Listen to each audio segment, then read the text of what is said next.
गरिबी माणसाला किती मजबूर बनवते हे गौरीच्या आयुष्यात रोज दिसत होतं.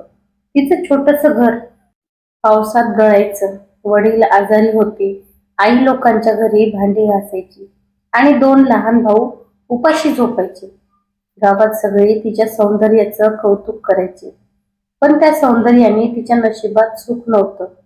एक दिवस गावातील श्रीमंत जामीनदार भाऊसाहेब यांनी गौरीला पाहिलं आणि दुसऱ्याच दिवशी तिच्या घरी लग्नाची मागणी आली. भाऊसाहेब 60 वर्षाचे होते. त्यांच्या पहिल्या बायकोचं काही वर्षापूर्वी निधन झालं होतं, पण त्यांच्याकडे पैसा खूप होता. गौरीच्या आईवडिलांसमोर मोठा प्रश्न होता. एका बाजूला मुलीचं आयुष्य आणि दुसऱ्या बाजूला घराची भूक. शेवटी गरिबी जिंकली आणि गौरीचं लग्न त्या म्हाताऱ्या माणसासोबत ठरलं. लग्नाच्या दिवशी गौरी नवरीच्या कपड्यात सुंदर दिसत होती, पण तिच्या डोळ्यात आनंद नव्हता. मंडपात बसलेला भाऊसाहेब तिच्या वडिलांपेक्षा मोठा दिसत होता. लोक कुजबुजत होते, पण कुणी काही बोललं नाही, कारण पैशासमोर सगळे शांत होते. गौरीच्या डोळ्यातून सतत अश्रू वाहत होते. आईने तिला मिठी मारली आणि फक्त एवढंच म्हणाली, बाळा, आम्हाला माफ कर. गौरी काही बोलली नाही, कारण तिला माहित होतं तिच्या आईवडिलांनीही परिस्थितीने हरवलं होतं. लग्न झालं आणि गौरी मोठ्या हवेलीत आली. हवेली खूप मोठी होती, नोकर चाकर होते, पण त्या भव्य घरातील तिला कैद झाल्यासारखं वाटत होतं. रात्री सुहागरातीसाठी तिची खोली सजवली गेली. फुलांचा सुगंध पसरला होता, पण गौरीच्या मनात भीती होती. तिचे हात थरथरत होते. ती सतत रडत होती. तिला वाटत होतं आता तिचं आयुष्य संपलं. काही वेळाने दरवाजा उघडला आणि भाऊसाहेब आत आले. गौरी भीतीने थरथर कापू लागली. तिने डोळे बंद केले, पण पुढच्या क्षणी जे घडलं ते तिच्या कल्पनेपलीकडचं होतं. भाऊसाहेब शांतपणे तिच्यापासून दूर खुर्चीवर बसले आणि म्हणाले, घाबरू नकोस बाळा. गौरीने आश्चर्याने त्यांच्याकडे पाहिलं. ते पुढे म्हणाले, हे लग्न माझ्या इच्छेने नाही, तर परिस्थितीमुळे झालं आहे. मला माहिती आहे तू माझ्यासोबत आनंदी राहू शकणार नाहीस. गौरीला काहीच समजत नव्हतं. भाऊसाहेबांनी कपाटातून एक फाईल काढली आणि तिच्यासमोर ठेवली. त्या फाईलमध्ये तिच्या नावावर हवेलीची अर्धी संपत्ती आणि मोठी रक्कम लिहिलेली होती. गौरी थक्क झाली. भाऊसाहेब म्हणाले, माझं वय संपत आलं आहे. मला फक्त माझ्या संपत्तीची काळजी घेणारी विश्वासू व्यक्ती हवी होती, पण मी तुझं आयुष्य नष्ट करू इच्छित नाही. गौरीच्या डोळ्यात पाणी आलं. ती पहिल्यांदाच त्या माणसाकडे वेगळ्या नजरेने पाहत होती. भाऊसाहेब पुढे म्हणाले, आजपासून तू या घराची मालकीण आहेस, पण मी तुला कधीही जबरदस्ती करणार नाही. त्या रात्री गौरी पूर्ण रात्र विचार करत बसली.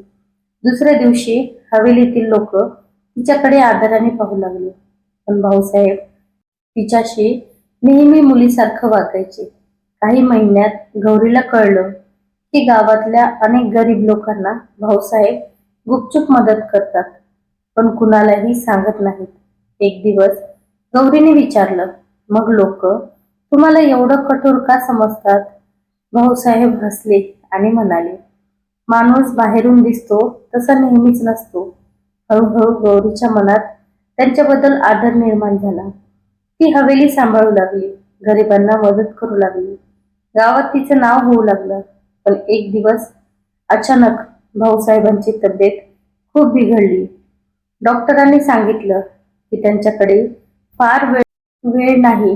हे ऐकून गौरीच्या डोळ्यात अश्रू आले, कारण आता तो माणूस तिला परका वाटत नव्हता. शेवटच्या क्षणी भाऊसाहेबांनी तिचा हात हातात घेतला आणि म्हणाले, तू माझ्या आयुष्यात आलीस म्हणून शेवटचे दिवस शांततेत गेले.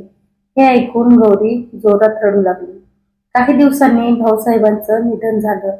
संपूर्ण गाव त्यांच्या अंत्ययात्रेत सहभागी झालं. त्यानंतर हवेलीची संपूर्ण जबाबदारी गौरीवर आली. पण तिने पैशाचा गर्व केला नाही.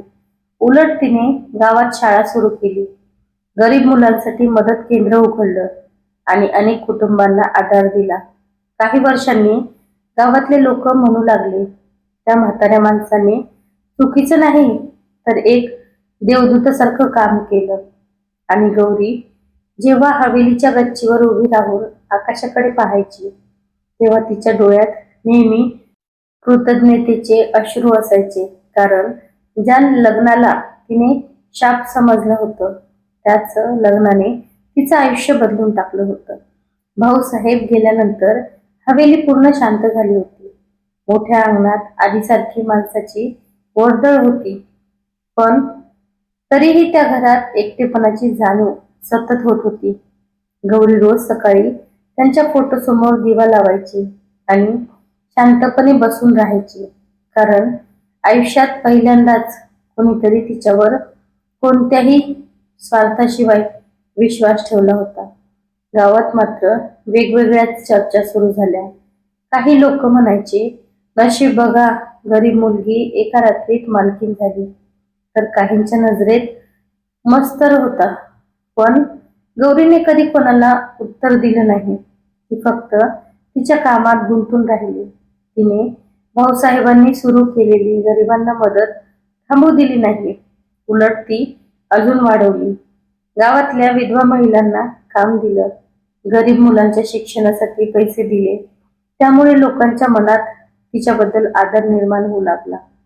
पण हवेलीतील काही दूरचे नातेवाईक मात्र हे सगळं पाहून जळत होते. त्यांना वाटत होतं, एवढी संपत्ती एका गरीब मुलीकडे कशी जाऊ शकते. एक दिवस भाऊसाहेबांचा पुतण्या विक्रम अचानक हवेलीत आला. त्याच्या चेहऱ्यावर खोटं हसू होतं. तो म्हणाला, काकांनी तुला खूप मोठं भाग्य दिलं. गौरीने शांतपणे त्याचं स्वागत केलं. पण तिच्या लक्षात आलं, त्याच्या नजरेत हवेलीपेक्षा पैशाची लालसा जास्त आहे. पुढचे काही दिवस विक्रम सतत हवेलीत राहू लागला.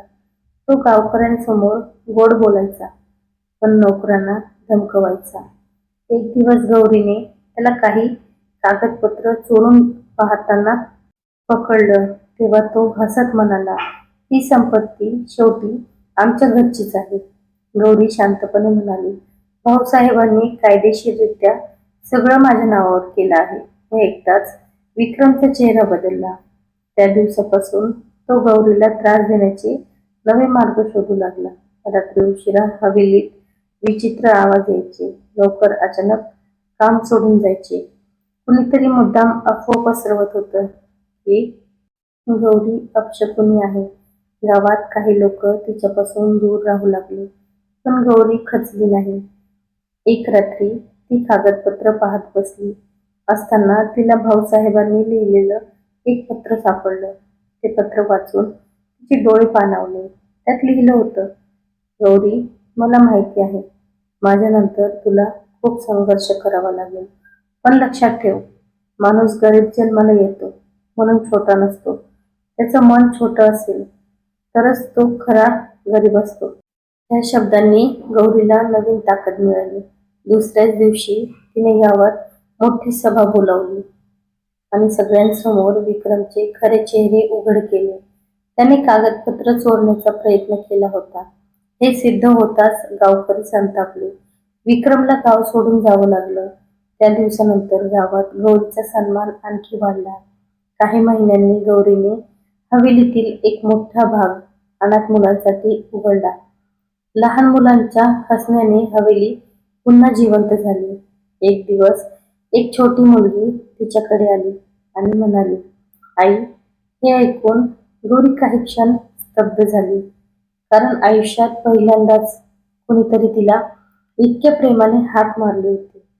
तिने त्या मुलीला मिठी मारली आणि तिच्या डोळ्यातून अश्रू वाहू लागले.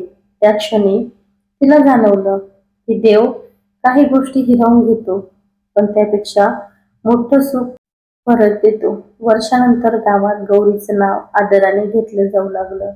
लोक तिला मालकीण नाही तर गौरीताई म्हणू लागली आणि प्रत्येक वेळी हवेलीच्या भिंतीकडे पाहताना तिला भाऊसाहेबांचे शब्द आठवायचे. कारण एका अनोख्या नात्याने तिचं आयुष्य कायमचं बदलून टाकलं होतं. तर कशी वाटली कथा नक्की कमेंट करून सांगा. भेटूया परत पुढच्या